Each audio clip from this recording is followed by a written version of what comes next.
Okay, so this video is all about getting a DJI camera drone, a GPS drone on a small budget and still getting good results. This footage is from that drone itself.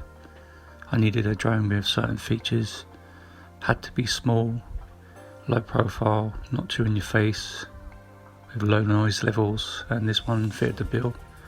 So stay tuned and we'll go over why I chose this one. Okay, so you might be thinking, well, why did he go for the Spark over the Mini? Well, this is why.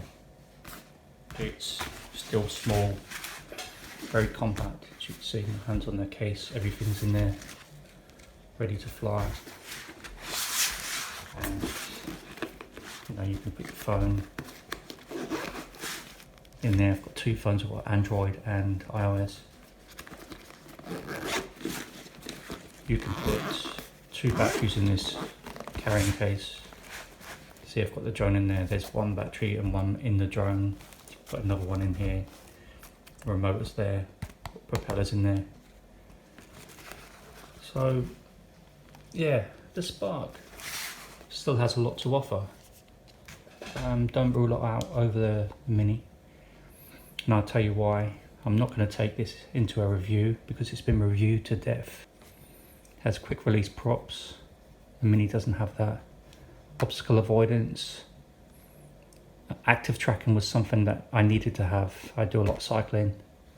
Have a mountain bike, so I like to go out, like to use something like this to track me, which I will show a video of, a quick video. I don't want to put it against the Mavic Mini too much because they're two different drones. The only similar thing about them is they're selfie drones. The camera on this is 2-axis, so it only stabilizes on the roll and the pitch. The yaw is done by cropping the video image down to 1080, which is why you can't move it off 1080, I believe. But it still delivers. So the flying time for me wasn't a big issue. So you get about, let's say 16 minutes, but you get 12 minutes with this. I've got a couple of batteries, I'm probably going to get one more, but I can get in close to where I want to fly. And realistically, 6 minutes, 3 to 6 minutes flight time after editing is plenty. So in the combo, obviously you get your carrying case here for all the gear. You get the much needed remote. When this was first released, you didn't get the actual remote for it. You just got the drone and you operated it by a phone app, which is not ideal. Just like to say on range, this is FCC, so I can easily get like 2,000 meters if I wanted, which I don't need. I used to fly FPV, acro and mini quads and stuff, and I only used to fly line of sight even then, so 1,000 meters with the XM Plus was plenty for me. But it's easy to take this from the CE mode to FCC, so don't be put off by that either, It's not a big deal, especially with Android phones. It's quite easy to do. Why I wanted this one, it's just, like I said, it had the active track, tap to fly, quick release props, the better app. It has navigation lights. I mean, and it means business. It looks like a toy, but when you turn it on, you can hear the fan for the processor. Another thing I like about the Spark is the charging hub you get with the combo. So you can seize the moment, you can seize the day with this. It's 15 minutes. 15 minutes and you're out there. It's not 3 to 4 hours. I'm not going to get into a battle over, the Mavic Mini. I know the Mavic Mini has got a bigger capacity battery. But as I've explained, for me, the 10 to 12 minutes flight time is plenty at the moment right now. If I was doing this professionally, obviously you want something which flew longer times to get out there to more remote places. If the line of sight rule changes in this country, I guess. I can't see that happening. But that was another reason for getting the Spark. It was knowing that I could just get out, just seize the day and just film. Okay, so let's get back to flight times. So what you've got to remember is this has lights on, navigation lights, and it's running a fan for the processor. And this is a 1480, 1480 milliamp hour. The Mavic Mini is 2400 milliamp hour, so nearly double the capacity, so you are going to get more flight time with the Mini. But like I said, if you can get in close to where you want to film, you know, the subject, then it's not really an issue. Further down the line, if I enjoy flying GPS drones, cinematic, then yeah, you have to spend a bit more. That's just a fact. So what would I go for? I still wouldn't go for the Mini if I wanted to fly further. I think I'd want to save up and get the Mavic Air 2. But then, you know, it's a whole different ballgame. This video is about getting a DJI drone on a budget and still being able to create stable cinematic footage. Now, you know, I'm covering all the good stuff, but I mean, the thing this hasn't got over the Mini is, yes, it flies great in normal mode. It doesn't have a cinematic mode, so the cinematic mode is the standard flying mode. Sport mode, don't even try and think you're going to get stable video in sport mode, because the yaw axis, yeah, it's too jerky, it all won't happen.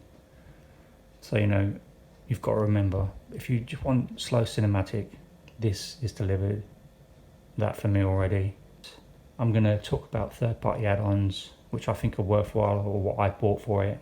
You know, you've already seen one of them, which this, obviously this protects the camera when you're in the bag, and you know, it's not going to flop around and damage it or pull it off. You've got the stick protector. See, it goes over the sticks like that, stops them from being moved around in the bag. But I use the foam, as you saw when I opened the bag. I used this foam here for it. The only other thing I bought was a sun hood. I rushed into buying this one. Don't waste your money on this. It's not big money, but yeah, obviously when you've got the camera tilted up, if you pitch forward, you can see the sun hood gets in vision, gets into the shot. So this one is the one to go for. It's designed in a way that the camera doesn't pick up on the sun hood, doesn't get that in shot, so definitely go for that. So the prop protectors just slot in like that, and then it just clips over, so it's black to black and the white ones to the white. It's that easy to pull off.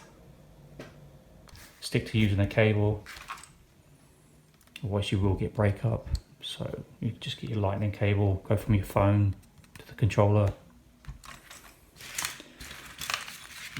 A little thing, little tip. So I've got iOS and Android phones. To get to the FCC, it's easier to use an Android phone. But this is micro USB to a female USB. That way I can leave this one in the controller and just switch over cables, even charge it using this one. So you just have like a male to male USB, and you can still charge the controller. Just gives you less wear and tear on the actual port.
Till I get up, time is barely on our side.